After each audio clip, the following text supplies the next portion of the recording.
नमस्कार, स्वागत है आपका अपने YouTube channel glowing stars Bharat में। आज का जो वीडियो है देश भर के सभी शिक्षकों को समर्पित है जो इस समय घर पर बैठकर अपना पूरा समय या फिर अपनी पूरी इफिशियंसी बच्चों तक पहुंचाना चाहते हैं। देश भर में जितने भी ऑर्गेनाइजेशन हैं वहां पर एक नया इनिशिएटिव स्टार्ट हुआ है रिलेटेड टू ऑनलाइन क्लासेस। जैसा कि आप सभी जानते हैं कि पूरे देश में वैश्विक महामारी कोरोना के कारण लॉकडाउन की वजह से देश में सभी स्कूल कॉलेज बंद हैं, लेकिन सभी टीचर्स जो हैं वो अपने ज्ञान को जो कि विश्व के निर्माण या फिर राष्ट्र निर्माण में योगदान देना चाहते हैं। साथ ही साथ सभी को लगातार यह निर्देश भी प्राप्त हो रहा है कि वो जहां हैं वहीं से ऑनलाइन क्लासेस प्रारंभ करें। लेकिन यहाँ पर ऑनलाइन क्लास को कैसे ले, इस चीज को लेकर सभी के मन में थोड़ी कंफ्यूजन होगी। आज के इस वीडियो में हम ई लर्निंग को जानेंगे। ई लर्निंग है क्या, ई लर्निंग के प्रकार कितने हैं, ई लर्निंग का कॉन्सेप्ट क्या है, ई लर्निंग के एडवांटेज और डिसएडवांटेज क्या हैं, और ई लर्निंग या बेस्ट ऑनलाइन रिसोर्सेज क्या हैं। तो मित्रों, आप इस वीडियो के अंत तक बने रहें ताकि आपको ई लर्निंग के विषय में विस्तृत जानकारी प्राप्त हो। ई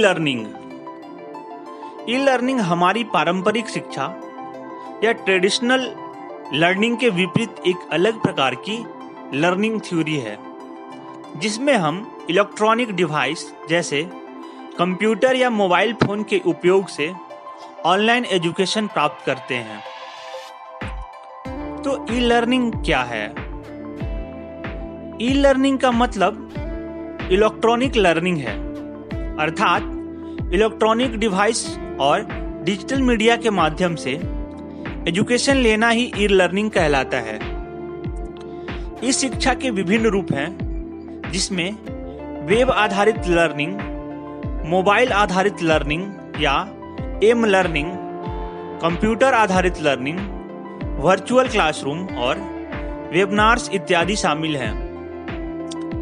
आज से जब कई सालों पहले ई लर्निंग का कॉन्सेप्ट आया था तो दुनिया इसके प्रति उतनी सहज नहीं थी। लोगों ने इसके बारे में बातें कही, परंतु जैसे जैसे टेक्नोलॉजी और ऑनलाइन लर्निंग सिस्टम में सुधार हुआ, ई लर्निंग और अधिक पॉपुलर हो गया। आज कई लाखों स्टूडेंट उनके विषयों को ऑनलाइन स्टडी करते हैं। ई लर्निंग सिर्फ यहीं तक सीमित नहीं है, बल्कि कई स्कूल्स और यूनिवर्सिटीज भी ई क्लासरूम को बढ़ावा दे रहे हैं। जैसा कि हम सभी जानते हैं कि वर्तमान समय में जहां पूरा देश में लॉकडाउन की वजह से सभी शिक्षण संस्थान बंद पड़े हैं, वहां आज वर्तमान समय में ई लर्निंग शिक्षा के क्षेत्र में एक महत्वपूर्ण योगदान निभा रहा है। साथ ही साथ सभी शिक्षण संस्थान ने ऑनलाइन एजुकेशन के लिए अपने शिक्षकों को निर्देश जारी कर रहे हैं। मित्रों, अब जानते हैं कि ई लर्निंग के प्रकार कितने हैं और types of e learning. E learning को मुख्य रूप से दो कैटेगरी में विभाजित किया गया है। पहला साइंक्रोनस और दूसरा असाइंक्रोनस। तो चलिए जानते हैं कि दोनों हैं क्या। पहला है हमारा साइंक्रोनस। इसका मतलब है एक ही समय में, अर्थात लर्नर्स और इंस्ट्रक्टर अलग अलग स्थानों में सेम टाइम में एक दूसरे से इंटरेक्ट करते हैं। इस तरह से किसी विषय को सीखने और आप अपने सवालों को तत्काल पूछ पाते हैं, जिससे आपके डाउट क्लियर होते हैं। इसलिए इसे रियल टाइम लर्निंग भी कहा जाता है। इस प्रकार की ई लर्निंग में कई ऑनलाइन टूल की मदद से छात्रों को लर्निंग रिसोर्सेज प्रदान किए जाते हैं। साइंक्रोनस ई लर्निंग के कुछ उदाहरणों में ऑडियो और video conferencing, live chat, virtual classroom, webinars etc शामिल है। ये तरीके बीते कुछ वर्षों से बहुत अधिक पॉपुलर हो गए थे, परंतु अभी वर्तमान में कुछ ज्यादा ही पॉपुलर हो गए हैं। दूसरा हमारा है एसाइनक्रोनोस। इसका मतलब है एक ही समय में नहीं, अर्थात यहाँ लर्नर्स और इंस्ट्रक्टर के बीच में वास्तविक समय में इंटरेक्ट करने का कोई कॉन्सेप्ट नहीं है, बल्कि जानकारी पहले ही मौजूद होती है। उदाहरण के लिए वेब आधारित प्रशिक्षण, वेब बेस्ड ट्रेनिंग, जिसमें हम किसी online course, blogs, websites, video tutorials, e books, forums etc की मदद से एजुकेशंस प्राप्त करते हैं। इस तरह की ई लर्निंग का सबसे बड़ा फायदा यह है कि हम 24/7 जब चाहे जानकारी तक पहुंच सकते हैं। यही कारण है कि कुछ स्टूडेंट एसाइनक्रोनस ई लर्निंग के माध्यम से सीखना पसंद करते हैं। फ्रेंड्स, अब हम लोग जानते हैं कि ई लर्निंग का कॉन्सेप्ट क्या है। फ्रेंड्स, उम्मीद है अब तक आप ई लर्निंग किसे कहते हैं यह समझने में सफल रहे होंगे। तो चलिए अब ई लर्निंग के पीछे की अवधारणा क्या है, इसको थोड़ा समझते हैं। जब पहली बार ई लर्निंग शब्द 1999 में लॉस एंजल्स के CBT सिस्टम सेमिनार में प्रयोग किया गया था, तब इंटरनेट और इलेक्ट्रॉनिक डिवाइस अधिकतर लोगों के पास नहीं होते थे, जिससे उस समय ई लर्निंग को उतना बढ़ावा नहीं मिला। परंतु जैसे जैसे इंटरनेट यूजर्स की संख्या बढ़ने लगी तो लोगों को ई लर्निंग का कॉन्सेप्ट भी समझ में आने लगा। असल में इस शिक्षा को बढ़ावा देने के पीछे कई अवधारणाएं थी। उदाहरण के लिए ये उन स्टूडेंट्स के लिए वरदान बन सकता है जिनके एजुकेशन लेने के लिए दूर जाना पड़ता है। पर्यावरण के हिसाब में भी ई लर्निंग को बढ़ावा मिला, क्योंकि ये एक पेपरलेस लर्निंग था। पारंपरिक शिक्षा के अंतर्गत उन स्टूडेंट को ही बेहतर एजुकेशन मिल पाता है जो अच्छे स्कूल से शिक्षा प्राप्त करते हैं, जबकि ई लर्निंग के अंतर्गत आप अपने हिसाब लर्निंग रिसोर्सेज को चुन सकते हैं। तो ट्रेडिशनल लर्निंग की ऐसे ही कई समस्याओं को हल करने के लिए इस शिक्षा के कॉन्सेप्ट को लाया गया था।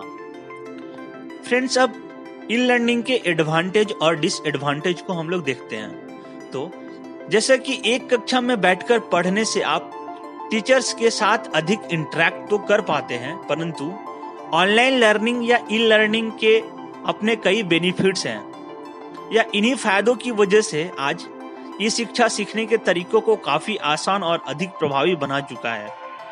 तो आइए ई लर्निंग के फायदे और नुकसान के बारे में जानते हैं। ई लर्निंग के फायदे या advantages of e learning. E learning का सबसे बड़ा फायदा यह है कि आप अपने कंफर्ट के हिसाब से एनी टाइम और एनीवेयर सीख सकते हैं, यानी आपको समय और स्थान की कोई पाबंदी नहीं है।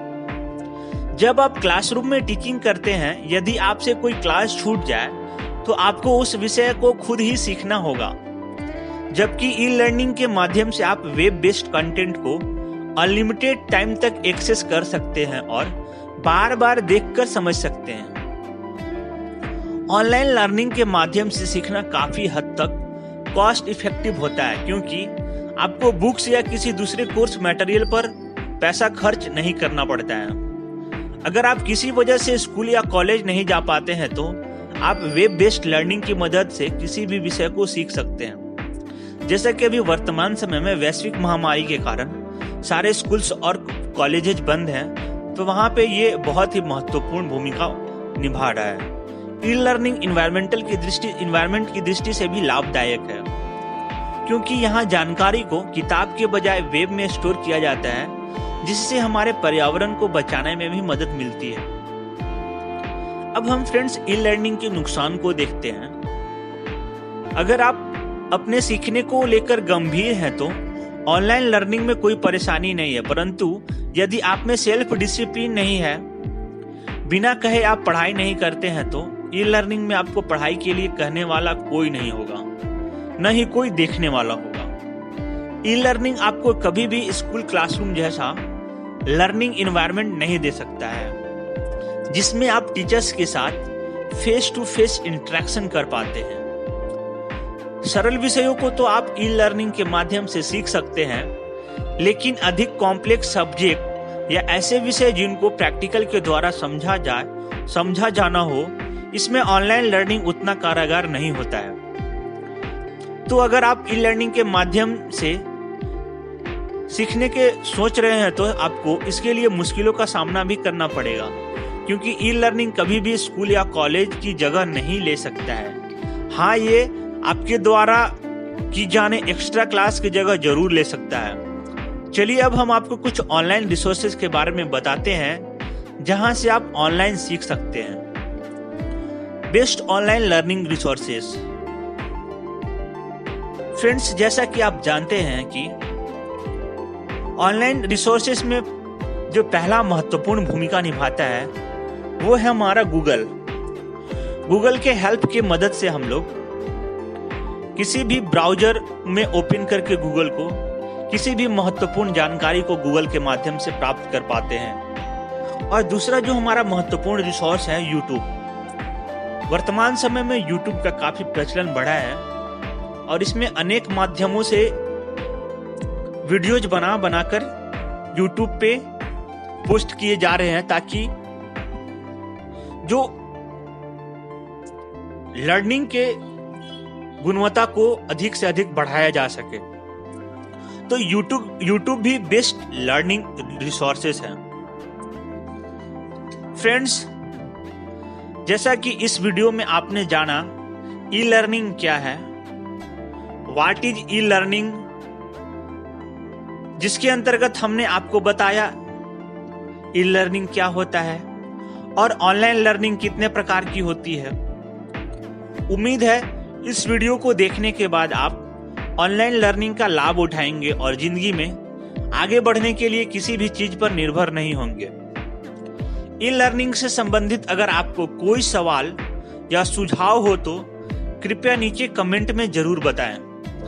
आप चाहे तो इस वीडियो को अपने दोस्तों के साथ शेयर भी कर सकते हैं। तो फ्रेंड्स, अगर आपको आज का यह हमारा वीडियो पसंद आया तो वीडियो को लाइक जरूर करें और प्लीज हमारे YouTube चैनल को सब्सक्राइब करें और ज्यादा से ज्यादा शेयर करें। धन्यवाद।